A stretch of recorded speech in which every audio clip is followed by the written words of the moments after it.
नमस्कार दोस्तों, मैं अभिषेक शर्मा अपने इस YouTube चैनल पीपीसी लर्निंग में आप सभी का स्वागत करता हूं। आज का हमारा इस वीडियो का मोस्ट इंपोर्टेंट टॉपिक है और टॉपिक का नाम क्या है? प्रेसिडेंट। आज की इस वीडियो में हम हमारे भारत देश के राष्ट्रपति के बारे में जानेंगे। चलिए शुरू करते हैं। देखिए, आप सभी बचपन से पढ़ते आ रहे हैं कि जो लोकतंत्र है उसके 4 स्तंभ होते हैं। वो 4 स्तंभ कौन कौन से होते हैं? कार्यपालिका,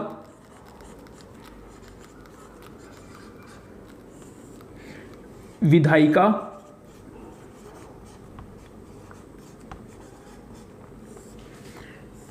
न्यायपालिका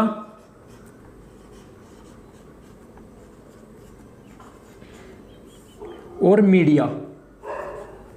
तो आज की जो हमारी वीडियो है उसमें हम पढ़ेंगे राष्ट्रपति जी के बारे। अब राष्ट्रपति जी कौन होते हैं? हमारे भारत देश के प्रथम नागरिक होते हैं राष्ट्रपति। अब देखिए, जो कार्यपालिका के हेड होते हैं वो होते हैं प्रेसिडेंट यानी कि राष्ट्रपति। अगर आपसे एग्जाम में क्वेश्चन पूछा जाए कि वो इज द हेड ऑफ कार्यपालिका, मतलब कार्यपालिका का हेड कौन होता है, तो वो होते हैं प्रेसिडेंट। अगर आपसे पूछा जाए रियल हेड यानी वास्तविक हेड, तो होते हैं प्राइम मिनिस्टर यानी प्रधानमंत्री। तो आज की हमारी वीडियो का जो टॉपिक है वो है प्रेसिडेंट। आज हम अपनी वीडियो में प्रेसिडेंट के बारे में पढ़ेंगे। ये मैंने आपको एक थोड़ा बेसिक बताया कि प्रेसिडेंट के बारे हम आज पढ़ेंगे। आज की वीडियो का हमारा जो मेन टॉपिक है वो क्या है कि प्रेसिडेंट का जो इलेक्शन होता है, राष्ट्रपति जी का जो चुनाव होता है वो किस तरह से होता है और कौन कौन राष्ट्रपति के चुनाव में भाग लेते हैं। चलिए शुरू करते हैं। देखिए, राष्ट्रपति जी से रिलेटेड मोस्ट इंपोर्टेंट क्वेश्चन क्या क्या है जो एग्जाम में बार बार पूछे जाते रहे हैं। सबसे पहले आपको पता होना चाहिए हमारे भारत देश के प्रथम राष्ट्रपति, हमारे भारत देश के प्रथम राष्ट्रपति कौन बने? डॉक्टर राजेंद्र प्रसाद। हमारे भारत देश के प्रथम राष्ट्रपति डॉक्टर राजेंद्र प्रसाद। और क्या क्वेश्चन पूछा जाता है? प्रथम महिला राष्ट्रपति या फिर अब तक महिला राष्ट्रपति। अब क्या चल रहा है? अब चल रहा है जुलाई 2022। तो अब तक सिर्फ एक महिला हमारे भारत देश की राष्ट्रपति बन चुकी है, वो है श्रीमती प्रतिभा देवी सिंह पाटिल। श्रीमती प्रतिभा पाटिल। और क्या क्वेश्चन है? हमारे भारत देश के सबसे पहले मुस्लिम राष्ट्रपति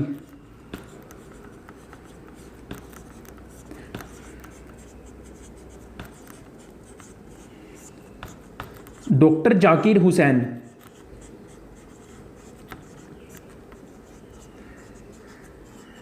जो हमारे भारत देश के 3rd प्रेसिडेंट थे।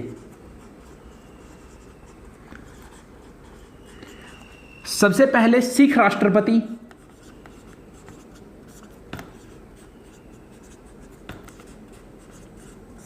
ज्ञानी जैल सिंह। तो ये कुछ मोस्ट इंपोर्टेंट क्वेश्चन है जो बार बार एग्जाम में रिपीट होते हैं। ज्ञानी जैल सिंह। अब देखिए, यहां से एक क्वेश्चन निकलता है कि हमारे भारत देश के ऐसे कौन से राष्ट्रपति थे जिनकी मृत्यु पद पर रहते हुए हुई, यानी वो जब उनकी मृत्यु हुई तब वो हमारे भारत देश के राष्ट्रपति थे। तो वो थे डॉक्टर जाकिर हुसैन। और एक और राष्ट्रपति थे, उनका नाम क्या था? उनका नाम था फखरुद्दीन अली अहमद जी। फखरुद्दीन अली अहमद जी और डॉक्टर जाकिर हुसैन जी की मृत्यु तब हुई जब वे हमारे भारत देश के राष्ट्रपति के पद पर थे। तो हमारे भारत देश के राष्ट्रपति का पद कभी भी खाली नहीं होता। मतलब अगर हमारे भारत देश के राष्ट्रपति जी की मृत्यु हो जाए या किसी तरह से वो त्यागपत्र दे दें या फिर उनका जब कार्यकाल पूरा हो जाए तो क्या होता है, मान लीजिए जैसे यहां पे डॉक्टर जाकिर हुसैन जी की जब मृत्यु हुई तो उस समय हमारे भारत देश के जो उपराष्ट्रपति थे वो कौन थे? वो थे श्री वीवी गिरी। तो हमारे भारत देश के संविधान में व्यवस्था है कि अगर किसी कारणवश राष्ट्रपति जी का पद खाली हो जाए तो जो हमारे भारत देश के उपराष्ट्रपति हैं वो राष्ट्रपति जी के तौर पे कार्य करेंगे। और अगर ऐसी कोई भी कंडीशन होती है कि राष्ट्रपति जी का पद खाली हो जाता है तो 6 महीने के अंदर अंदर चुनाव कराना आवश्यक होता है, यानी 6 महीने तक उपराष्ट्रपति जी राष्ट्रपति जी के पद पे कार्य कर सकते हैं। तो ये बिल्कुल बेसिक बातें हैं। अब देखते हैं हम हमारे भारत देश के जो राष्ट्रपति जी हैं उनका चुनाव किस तरह से होता है और कौन कौन हमारे भारत देश के राष्ट्रपति के चुनाव में भाग लेते हैं। देखिए, हमारे भारत देश की जो संसद है वो किस किस से मिलकर बनती है। हमारे भारत देश की जो संसद है वो बनती है लोकसभा, राज्यसभा और राष्ट्रपति यानी कि प्रेसिडेंट। तो राष्ट्रपति जी के चुनाव में कौन कौन पार्टिसिपेट करता है? देखिए, राष्ट्रपति जी का जो चुनाव होता है, अब जो मतदान होता है यानी हम जो वोट डालते हैं, क्या हम राष्ट्रपति जी के चुनाव में डायरेक्ट वोट डालते हैं? जी नहीं, हम राष्ट्रपति जी के चुनाव में डायरेक्ट तौर पे वोट नहीं डालते। हम जो हमारे भारत देश के राष्ट्रपति जी हैं उनका चुनाव होता है अप्रत्यक्ष मतदान से। अब हम सबसे पहले समझेंगे अप्रत्यक्ष मतदान होता क्या है। देखिए, हमारे भारत देश में वोट कौन डाल सकता है? कोई भी वयस्क नागरिक हमारे भारत देश में वोट डाल सकता है। और उम्र कितनी है वोट डालने के लिए? मिनिमम 18 साल। अब अगर कोई 18 साल का है हमारे भारत देश का नागरिक, तो वो वोट डालता है। वो अपने वोट से सरपंच को वोट डाल सकता है, एमएलए को वोट डालता है, एमपी को वोट डालता है। तो देखिए, वो होता है प्रत्यक्ष मतदान। अब देखिए, जब लोकसभा का चुनाव होता है, जैसे हमारे भारत देश के जब लोकसभा के चुनाव हुए थे 2019 में, तो उस समय आप जो 18 साल से ऊपर के होंगे आपने वोट डाली होगी, तो वो होता है प्रत्यक्ष मतदान। यानी हम प्रत्यक्ष अपने वोट से हमारे भारत देश के लिए एमपी को चुनते हैं, अपने क्षेत्र से एमपी को चुनते हैं और फिर लोकसभा बनती है, तो वो होता है प्रत्यक्ष मतदान। लेकिन जो राष्ट्रपति जी का चुनाव होता है वो होता है अप्रत्यक्ष मतदान से। मतलब हमने जो लोकसभा में एमपीज भेजे हैं, राज्यसभा के जो एमपीज हैं, और हमने जो एमएलए चुन के भेजे हैं विधानसभा के लिए, वो वोट डालते हैं राष्ट्रपति जी के चुनाव में। अब देखिए क्या होता है, हमारे भारत देश में जो राष्ट्रपति का चुनाव होता है वो होता है अप्रत्यक्ष मतदान। इसमें वोट कौन कौन डालता है? लोकसभा और राज्यसभा के जो सदस्य होते हैं वो इसमें वोट डालते हैं। और यहां पे भी एक कंडीशन है, लोकसभा और राज्यसभा के वो सदस्य इसमें वोट डालते हैं जो निर्वाचित होते हैं। मोस्ट इंपॉर्टेंट थिंग, जो निर्वाचित सदस्य होते हैं सिर्फ वो ही वोट डाल सकते हैं। निर्वाचित का क्या मतलब? जो चुने गए होते हैं जनता द्वारा, या जो चुने गए होते हैं, मतलब मनोनीत सदस्य यहां पे वोट नहीं डाल सकते। जो मनोनीत सदस्य होते हैं लोकसभा में या फिर जो राज्यसभा में मनोनीत सदस्य होते हैं, वो राष्ट्रपति जी के चुनाव में वोट नहीं डाल सकते। अब देखिए, लोकसभा और राज्यसभा के कितने एमपी होते हैं? लोकसभा की हमारे भारत देश में इस समय कितनी सीटें हैं? 545 कुल सदस्य, 545 कुल सदस्य लोकसभा के हैं। लेकिन इनमें से जो निर्वाचित हैं वो है 543। तो 543 एमपी तो ये हो गए जो हमारे भारत देश के राष्ट्रपति के जब चुनाव होंगे उसमें वोट डालेंगे। और राज्यसभा की सीटें कितनी है? 245। 245 सदस्य हमारे भारत देश की जो संसद है, उसका जो सदन है राज्यसभा, उसके हैं 245 सदस्य। लेकिन इनमें से चुने गए कितने हैं? निर्वाचित वो हैं 233 सदस्य।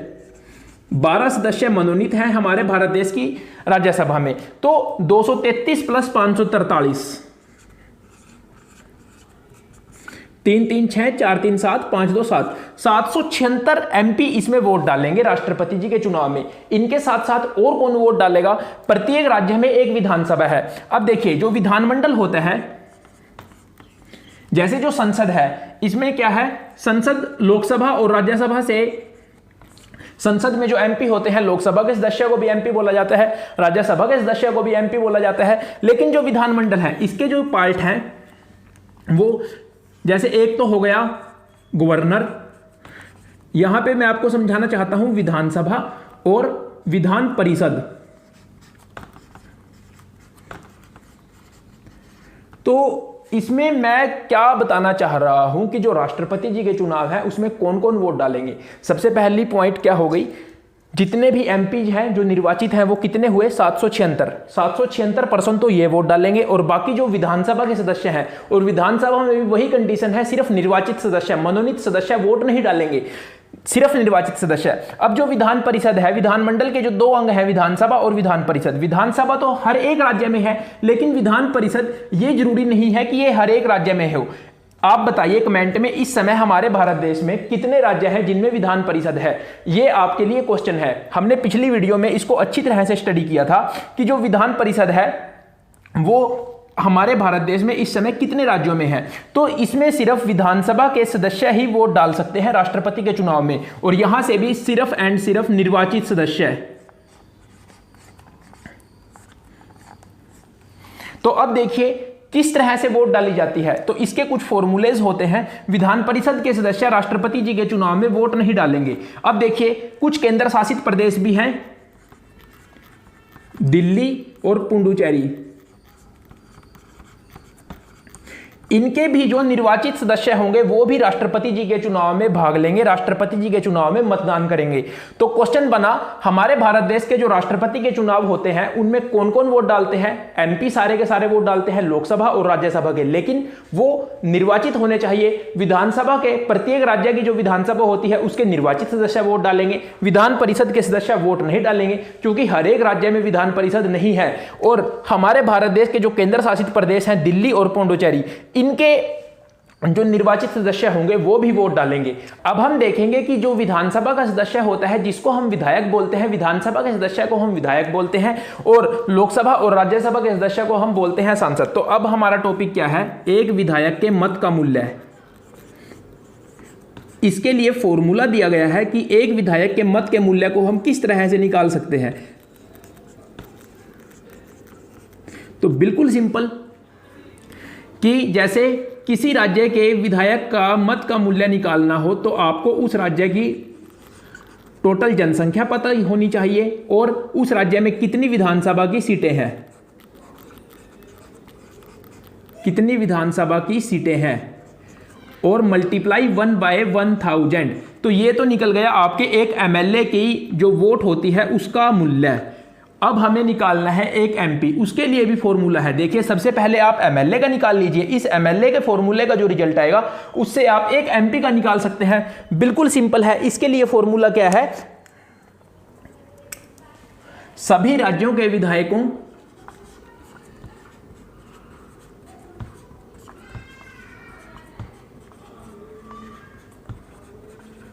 के मतों का मूल्य है, और इसको हम भाग करेंगे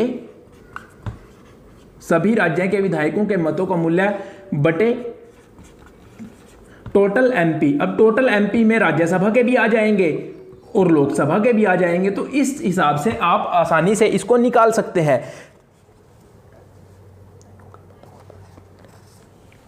अब देखिए, जैसे एक एमपी है, जैसे हमारे भारत देश में एमपी है, जैसे कि हो गए श्री राजनाथ सिंह जी हो गए, श्री नरेंद्र मोदी जी हो गए, श्री अमित शाह जी हो गए, श्री राहुल गांधी जी हो गए। तो इनके जब हम इन सभी की, जैसे राष्ट्रपति के चुनाव में राहुल गांधी जी ने वोट डाला या फिर श्री नरेंद्र मोदी जी ने वोट डाला, इनका जो मत का मूल्य है वो सेम ही है। तो अगर हम निकालें, मैं आपको डायरेक्ट बता देता हूं वो कितनी है, आप निकाल के देख सकते हैं, वो आएगा 708। ये फिक्स रहता है एमपी के लिए। एमएलए के केस में ये अलग अलग हो सकता है, क्योंकि जैसे मान लीजिए उत्तर प्रदेश राज्य है, राजस्थान राज्य है, हरियाणा राज्य है, पंजाब राज्य है, इनकी पॉपुलेशन अलग अलग है, इनमें विधानसभा की सीटें अलग अलग हैं, तो इस हिसाब से ये चेंज हो सकता है। लेकिन एमपी का जो है वो फिक्स रहता है 708। तो अब हमारे भारत देश के जो राष्ट्रपति जी हैं इस समय श्री रामनाथ कोविंद जी हैं। श्री रामनाथ कोविंद। तो ये हमारे भारत देश के राष्ट्रपति कब बने थे आप सभी जानते होंगे, 25 जुलाई 2017 को। तो हमारे भारत देश का जो संविधान है उसमें जो राष्ट्रपति जी का कार्यकाल है वो कितना है? वो है 5 वर्ष। तो अब इनको 24 जुलाई 2012 इनका जो कार्यकाल है वो समाप्त हो जाएगा। तो उससे पहले चुनाव होने हैं। अब देखते हैं हमारे भारत देश के नए राष्ट्रपति जी कौन बनते हैं। तो यहां से आपके दिमाग में एक क्वेश्चन आ रहा होगा कि हमारे भारत देश में कोई व्यक्ति कितनी बार राष्ट्रपति बन सकता है। तो ऐसा हमारे संविधान में नहीं बताया गया है, कोई व्यक्ति कितनी भी बार हमारे भारत देश का राष्ट्रपति बन सकता है। तो यहां से एक क्वेश्चन निकल सकता है, हमारे भारत देश में अब तक कौन ऐसा व्यक्ति है जो एक से ज्यादा बार राष्ट्रपति चुना गया है। तो वो हमारे भारत देश के जो फर्स्ट प्रेसिडेंट थे डॉक्टर राजेंद्र प्रसाद। सिर्फ डॉक्टर राजेंद्र प्रसाद जी हमारे भारत देश के ऐसे राष्ट्रपति हैं जो एक से ज्यादा बार चुने गए हैं, यानी एक से ज्यादा बार हमारे भारत देश के राष्ट्रपति बने हैं। एक क्वेश्चन और निकलता है, हमारे भारत देश में जो राष्ट्रपति जी का चुनाव होता है उसमें सबसे ज्यादा वोट का जो प्रतिशत है वो किसको पड़ा था? वो पड़ा था डॉक्टर राजेंद्र प्रसाद जी को। और वो कितनी थी, मैं एग्जैक्ट आपको बता देता हूं, वो थी 99.35%। और सबसे कम भी आपको पता होना चाहिए, वो पड़ा था श्री वीवी गिरी जी को। ये कितना था, ये था 50 पॉइंट समथिंग था, 50.22%। तो अब यहां से एक क्वेश्चन और निकलता है, हमारे भारत देश के ऐसे कौन से राष्ट्रपति हैं जो अब तक निर्विरोध चुने गए हैं, तो वो है नीलम संजीव रेड्डी। ये भी मोस्ट इंपोर्टेंट क्वेश्चन। अब हम देखते हैं कि राष्ट्रपति जी का जो चुनाव है वो कैसे होता है। सबसे पहले हमने इस वीडियो की स्टार्टिंग में पढ़ा था अप्रत्यक्ष मतदान। अप्रत्यक्ष मतदान का मतलब कि हम 18 से ऊपर के जो लोग हैं वो डायरेक्ट वोट नहीं डालते राष्ट्रपति जी को, हम एमएलए और एमपी को वोट डालते हैं, वो राष्ट्रपति जी के चुनाव में भाग लेते हैं। दूसरे नंबर पे आनुपातिक प्रतिनिधित्व, इसको हम समझेंगे। अनुपातिक प्रतिनिधित्व क्या है, क्या मैं यहां पे आपको बताना चाह रहा हूं। और एक होता है एकल हस्तांतरणीय मत प्रणाली। तो ये तीन चीजें हमारे समझने की हैं, लेकिन इनसे पहले एक सबसे इंपॉर्टेंट बात, राष्ट्रपति जी के लिए क्या योग्यता होनी चाहिए। हमारे भारत देश का जो राष्ट्रपति है उसके लिए कुछ योग्यता है संविधान में जो है, वो क्या क्या होनी चाहिए। सबसे पहले कि वो योग्यताएं, सबसे पहले हमारे भारत देश के राष्ट्रपति जी जो बनना चाहते हैं, जो इलेक्शन में खड़े होने चाहते हैं, उनके लिए सबसे पहली चीज है कि वो 35 वर्ष कम से कम उनकी आयु हो, 35 वर्ष के कम से कम उनकी आयु हो, यानी 35 या 35 से ज्यादा उनकी आयु होनी चाहिए। दूसरे नंबर पे वो लोकसभा के सदस्य बनने योग्य हों। मैं ये नहीं कह रहा कि वो लोकसभा के सदस्य हों, लेकिन लोकसभा के सदस्य के बनने के लिए जो जो चीजें चाहिए होती हैं वो उनमें होनी चाहिए। फिर वो किसी लाभ के पद पर न हों। किसी लाभ के पद से आपका मतलब यहां पे क्या होना चाहिए कि वो किसी सरकारी नौकरी में नहीं हों, पद पर नहीं हों। अब एक छोटी सी बात कि जैसे कोई राष्ट्रपति है या कोई सांसद है, जैसे कोई मंत्री है, तो क्या ये लाभ का पद माना जाएगा? जी नहीं, ये लाभ का पद नहीं माना जाएगा। अगर कोई सरकारी नौकरी में है तो वो लाभ का पद माना जाएगा। अब मान लीजिए जैसे कोई गवर्नर है किसी राज्य का, तो वो राष्ट्रपति का चुनाव लड़ सकता है। जी हाँ, वो राष्ट्रपति का चुनाव लड़ सकता है। अगर वो राष्ट्रपति जी के इलेक्शन में जीत जाता है तो उसको अपना पहला पद छोड़ना होगा, फिर वो राष्ट्रपति जी का पद संभाल सकता है, राष्ट्रपति जी का पद धारण कर सकता है। और क्या होना चाहिए, एक और मोस्ट इंपॉर्टेंट बात है। अब देखिए, आप लोग कहेंगे कि अगर आप 35 वर्ष से ऊपर हैं तो आप आराम से इलेक्शन लड़ सकते हैं। जी हाँ, आप आराम से इलेक्शन लड़ सकते हैं राष्ट्रपति जी का। आप में अगर वो सारी क्वालिटीज हैं जो लोकसभा के सदस्य में होने चाहिए, यानी जो जो योग्यताएं लोकसभा के सदस्य के लिए होनी चाहिए, वो भी अगर आप में है तो आप आराम से इलेक्शन लड़ सकते हैं। अब आप में से बहुत से लोग ऐसे हैं जो सरकारी नौकरी में नहीं है, तो क्या आप इलेक्शन लड़ सकते हैं? इस हिसाब से तो हमारे भारत देश में बहुत से ऐसे लोग हैं जो राष्ट्रपति का इलेक्शन लड़ सकते हैं। लेकिन सबसे मोस्ट इंपॉर्टेंट चीज, अगर आप जब राष्ट्रपति जी का चुनाव लड़ने जाएंगे तो आपके पास 50 प्रस्तावक और 50 अनुमोदक होने चाहिए।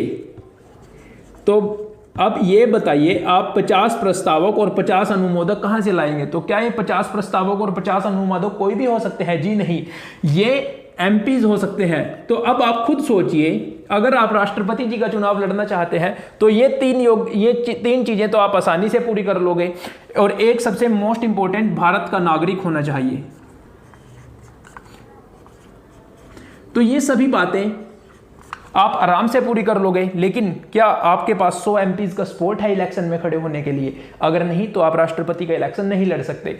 फिर आपको 15,000 जमानत राशि जमा करानी होती है आरबीआई में, 15,000 की जमानत राशि। अब आपने एक शब्द सुना होगा, जमानत जब्त। कोई भी इलेक्शन होता है तो उसमें आप लोग सुनते हैं जैसे एमएलए का, एमपी का, कि उसकी जमानत जब्त हो गई। जमानत जब्त का क्या मतलब है कि कुल पड़े गए मतों का अगर आप 1/6% भी नहीं हासिल कर सके तो आपकी जमानत जब्त मान ली जाएगी। और ये जो 15,000 रुपए हैं आपको कब लौटाए जाएंगे? अगर आपके पास कुल पड़ी जितनी वोटें, अगर उनमें 1/6 से ऊपर वोट आपको मिल जाती हैं तो आपको ये राशि लौटा दी जाएगी, वरना ये राशि आपकी जब्त कर ली जाएगी। यही होता है जमानत जब्त। मतलब कि आपको कुल पड़ी गई वोटों का कम से कम 1/6% मिलना चाहिए तो आपकी जमानत जब्त नहीं होगी, अन्यथा आपकी जमानत जब्त हो जाएगी। अब देखिए, ये सभी बातें हमने पढ़ ली, योग्यताएं क्या क्या होनी चाहिए। अब हम पढ़ेंगे ये क्या है? अप्रत्यक्ष मतदान। मैंने वीडियो के शुरुआत में आपको बता दिया कि हम डायरेक्ट वोट नहीं डालते, हम एमएलए को वोट डालते हैं, वो डायरेक्ट होता है।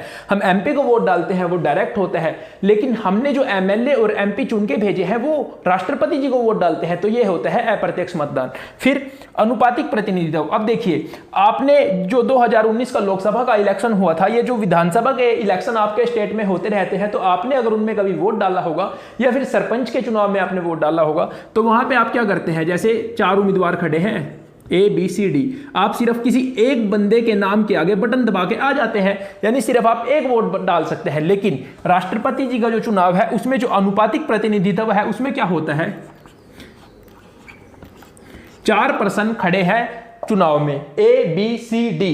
तो यहां पे देखिए, मान लीजिए एक MP वोट डालने गया, एक और MP वोट डालने गया, एक MLA वोट डालने गया, एक और MP वोट डालने गया, तो क्या होगा, जो A है यानी जो ये MP है, इसको इन 4 पर्सन को वोट डालनी पड़ेगी।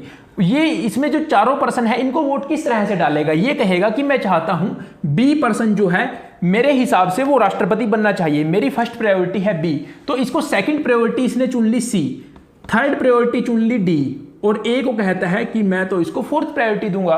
फिर इसने जो दूसरा MP गया, इसने भी B को 1 नंबर दिया, C को 3 नंबर दिया, D को 2 दिया और A को 4 दिया। जो ये गया, इसने A को 1 दिया, B को 2 दिया, C को 3, D को 4। सेम इसी तरह से इसने भी अपनी वोट डाली ली, यानी कि जब कोई भी MP या MLA राष्ट्रपति जी के चुनाव में वोट डालने जाता है तो वो क्या करता है, वो सभी को वोट देता है वरीयता क्रम में, कि मैं चाहता हूं, जैसे MP, ये जो फर्स्ट MP है, ये चाहता है कि मेरे हिसाब से जो B पर्सन है वो राष्ट्रपति बनना चाहिए, मेरी फर्स्ट प्रायोरिटी B है। अगर वो किसी भी कारण राष्ट्रपति नहीं बन पाए तो मेरे हिसाब से इनकी जगह C सही रहेगा। फिर सेकंड नंबर पे मैं C को देता हूं, थर्ड नंबर पे मैं D को चुनता हूं, तो इस हिसाब से वो सभी को चुनेगा। फिर काउंट किया जाता है कि किसको सबसे ज्यादा नंबर मिले हैं। फिर देखिए, एक कोटा सिस्टम होता है, कोटा। ये कोटा क्या होता है, अब क्या होता है, जैसे जो भी इलेक्शंस होते हैं उनमें क्या होता है, जिसको सबसे ज्यादा वोट मिलती है वो जीत जाता है। मान लीजिए आपके एरिया में कुल 1 लाख वोटर हैं, विधानसभा का इलेक्शन मान लीजिए आप, किसी पर्सन को मिले 30,000 वोट, किसी को मिले 20,000, एक और को मिले नहीं, मान लीजिए एक को मिले 20,000, एक को मिले 25,000, तो कितने हो गए 45,000। एक को मिले 30,000, कितने हो गए 30, 20, 50, 20, 70, 75, एक और को मिल गए 25,000। तो आप क्या कहेंगे, 30 सबसे ज़्यादा इसको मिले हैं, तो ये विनर है। एब्सोल्युटली सही बात है, जिसको सबसे ज़्यादा वोट मिले वो विनर है। लेकिन जो राष्ट्रपति जी का इलेक्शन होता है उसमें ऐसा नहीं होता, उसमें एक कोटा सिस्टम होता है। और कोटा सिस्टम में क्या फॉर्मूला यूज होता है, कुल पड़े गए मत, कुल मत कि कितने वोट इलेक्शन में डले, राष्ट्रपति के इलेक्शन में टोटल कितने मत डले, बाय में 1 + 1 + 1। तो यहां से जो भी आंसर आता है वो अचीव करना होता है। मान लीजिए कि जैसे कोई भी आंसर आया तो ये इतने कम से कम वोट चाहिए जीतने के लिए। अगर फर्स्ट राउंड की काउंटिंग में जैसे जो होती है उसमें जब एकल हस्तांतरणीय में क्या होता है कि जैसे सबसे पहले चुना जाता है कि एक एक नंबर पे किस किस को चुना गया है, तो यानी ABCD 4 पर्सन खड़े थे तो सबसे ज्यादा एक एक नंबर किसको मिला है। फिर अगर वहां से कोटा सिस्टम पूरा हो जाता है फर्स्ट राउंड की काउंटिंग में तो उसको विनर घोषित कर दिया जाता है। लेकिन अगर चारों उम्मीदवारों में से कोई भी उम्मीदवार कोटा सिस्टम को अचीव नहीं कर पाता, कोटा जो होता है उसको अचीव नहीं कर पाता, तो दूसरे राउंड की काउंटिंग होती है। इस हिसाब से ये चलता है। अब यहां से एक क्वेश्चन निकलता है कि हमारे भारत देश के ऐसे कौन से राष्ट्रपति हुए जो फर्स्ट राउंड की काउंटिंग में विनर नहीं हुए, तो वो थे VV गिरी जी।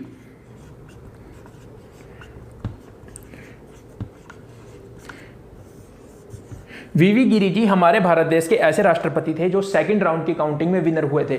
अब आपके मन में एक और क्वेश्चन आ रहा होगा कि कितने मैक्सिमम राउंड हो सकते हैं। मैक्सिमम जैसे 4 उम्मीदवार खड़े हैं तो मैक्सिमम 4 चरण हो सकते हैं काउंटिंग के। अगर फर्स्ट राउंड में ही विनर हो जाता है तो ठीक है, वरना सेकंड राउंड होगा।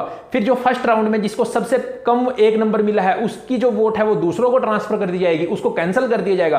फिर 3 बंदों में दोबारा फिर काउंटिंग होगी, फिर वहां पे देखा जाएगा कि किसको सबसे ज्यादा मिले हैं। अगर कोटा सिस्टम अचीव हो जाता है तो ठीक, नहीं फिर थर्ड राउंड में जाएंगे, उन 3 में से जिसके पास सबसे कम 1-1 नंबर था उसको कैंसिल कर दिया जाएगा। इस तरह से राष्ट्रपति का चुनाव होता है। अब हमारे भारत देश में हमने जाना सबसे पहले राष्ट्रपति डॉक्टर राजेंद्र प्रसाद जी।